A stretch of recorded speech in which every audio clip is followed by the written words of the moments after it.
dugsiga Gatway ayaa xaflad qaran jabin u sameeyay arday gaaraysa 100 kuwaas oo dhameystay koorsooyin English iyo xisaab isugu jira.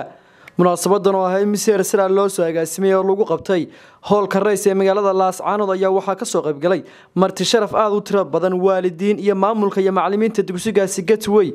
Ugu horeen maamulka sare ee dugsiga Gatway ayaa ka warbixiyay marxaladii uu dugsiga soo maray, sidoo kalena ardayda ayaa soo bandhigtay waxyaalihi ay soo barteen. aad baan runtii ugu faraxsanahay in annagoo isku duuban reer Gatway inaan xaflad noocan oo kale aan qabsano idinkuna garab aad nagu siisaan. xafladan waa xaflad ku suntan maalin aad u weyn. maanta waa kowdii bishii February 2018. xafladan waxay ka kooban tahay laba qaybood, qayb xisaaba ama course xisaaba iyo course English. course xisaabta ay ardayda tiradoodu waxay dhan yihiin 54 arday, halka ardayda kale ay yihiin 36 arday.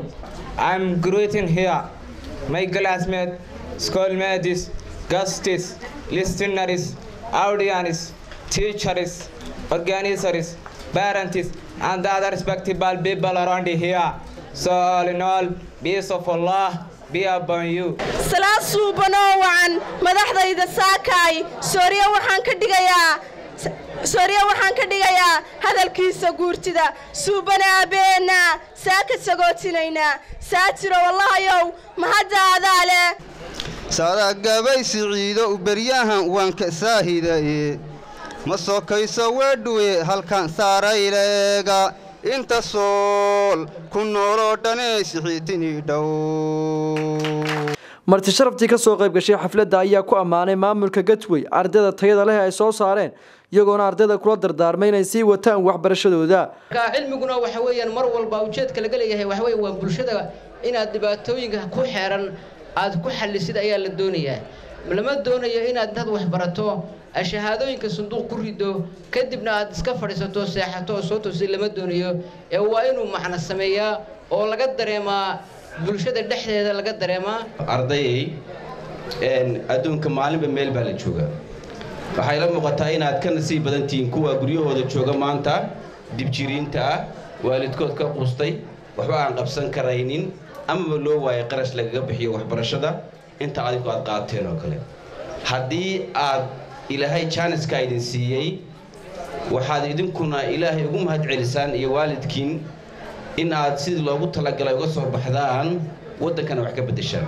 barashadu way adag tahay, hirrig adag baa loo maraa, waqti badan baa loo bixiyaa, wax ciyaar lagu helo ma aha. waana wax haddii ilaahay qofka uu siiyo runtii ay tahay sida islaamnimada aynu ilaahay subxaanahu wa tacaala aynu ugu mahadnaqno. maanta waxaa fursad u hesheen inaad dhegaysataan macallin Calikiin, macallin Sayid iyo macallin Boos inay hortiina soo istaagaan oo khudbada ka jeediyaan.